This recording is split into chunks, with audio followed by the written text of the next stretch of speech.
Dobar dan, danas ćemo da nastavimo sa uređenjem stana i ostala nam je još dečija soba, ali ćemo da ispričamo i o sobicama za klince, male, kao i srednjoškolce i studente. Ako možete, samo lajkujte ovaj video zbog nekog algoritma koji pojačava preglednost. Hvala vam. Sad da krenemo. Šta znači u stvari dečija sobica? Znači da je posebno odvojena od sobe roditelja, da je negde u blizini ukoliko su mala deca, to bi bilo najoptimalnije, znači ukoliko su mala deca. Da se razlika između sobica za bebe, predškolsku i školsku decu razlikuju od srednjoškolaca i studenata, to smo već rekli. Ono što je važno kod sobica za malu decu jeste da je dobro uređen raspored u samoj sobi, dakle odlična postavka kreveca ili kreveta, takođe određene postavke komode koje su zgodne za presvlačenje bebe ili komodice koje služe za stvari za naše dete koje je predškolsko. Takođe, svetlo i osvetljenje. Znači, krevetac se stavlja uvek u neki zgodan ćošak, kako mi to kažemo, upakujemo naše dete. Dakle, sklonimo ga od loših strana koje mogu da napadaju takozvane crvene otrovne strele. To je položaj vrata prozor ili prozor direktno, znači ispod prozora se ne stavlja nikada krevetac ili krevet. Isto kao što bi i vaš spavaći krevet, to smo već pričali tamo u okviru videa o spavaćoj sobi. Dakle, šta je bitno? Kvalitet kreveta je obično od drveta ili od nekog tapacirnog materijala ukoliko su deca predškolskog doba ili školskog, nema veze. I one se postavljaju, kao što sam sad rekla, i po stranama sveta, po QA brojevima, odnosno pravcima kako dete gleda po QA brojevima koje možete naći na mom sajtu fengshuisrbia.com i znaćete kako da odredite te brojeve. Takođe, šta je još važno? Postavka za školsko dete, postavka radnog stola, obavezno se stavlja negde isto kao krevetac ili krevet, u položaju gde neće smetati ni prozor, niti vrata, niti da budu iza dečjih leđa vrata, jer to je nezgodan položaj, dete treba da vidi ko ulazi. Međutim, ukoliko je po QA broju baš tako namešteno, onda je bolje, jer ćete u tim dobrim pravcima dete stimulisati da bolje uči. I šta je još važno da imate?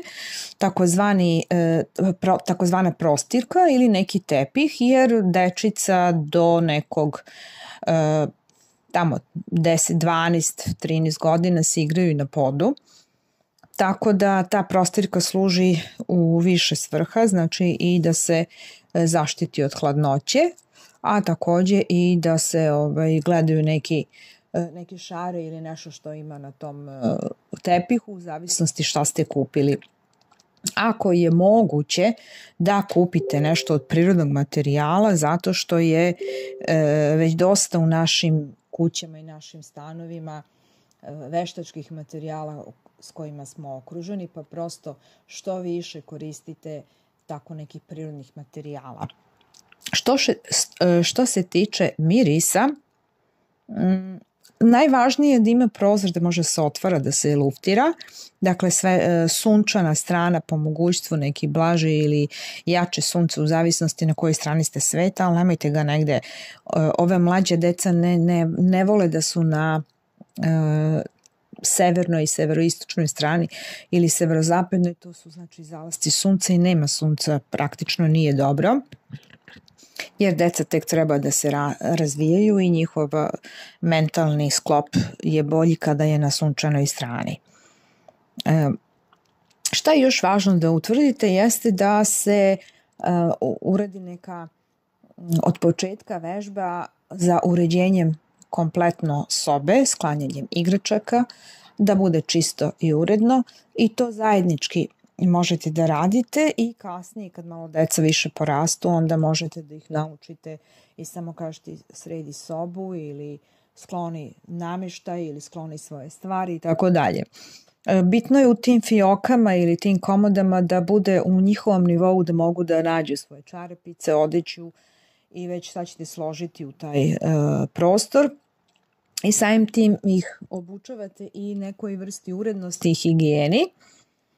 Najvažnije je da bude sklonjeno od njih tokom noći te neke nagomilane igračke, zato je jako dobro da imate, ukoliko možete, takozvani američki plakar koji ima u sebi mogućnost da kad zatvorite vrata ništa se ne vidi. Znači, to mogu bude igračke, može bude i televizor, može da bude bilo šta, a kad se zatvori vrata, onda se tokom noći napravi mir i dete može lepo da spava. Jako je dobro imati jednu svetiljku pored kreveta ili negde blizu, ako je beba, onda blizu tamo gde se presvlači, da se noću dete ne uznemirava sa velikim svetlom, takom zvanom gore young energijom. Ovo je neko difuzno svetlo, da pokazuje gde treba. Da deca kad ustanu da mogu da odu i u toalet i već u zavisnosti sad da li je neko manje ili veće dete. Što se tiče soba za decu srednjih školaca i studenata, potpuno je drugačiji raspored i drugačija svrha, jer soba studentarije predstavlja u stvari stan u stanu. Dakle, njihova soba je sama po sebi stan. Tako da oni moraju da imaju i kompjuter, i televizor, i posebno krevet, mogu da imaju i sofu, fotelju, da imaju gde da prime svoje goste, ako mogu da imate soba koja ima neku terasu ili balkon, to je bilo sjajno.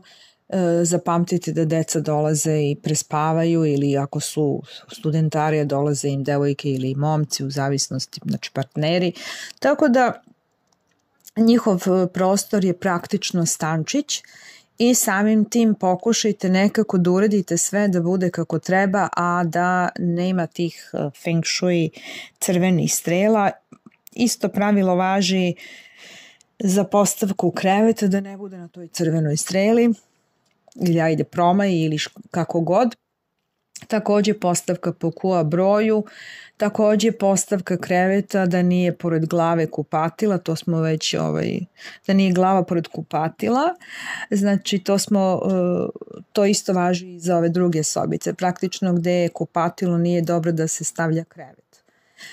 Sad, tu postoje neke finese, ali opšte pravilo je da se skloni glava od zida gde su cevi sa vodovodom i kanalizacijom.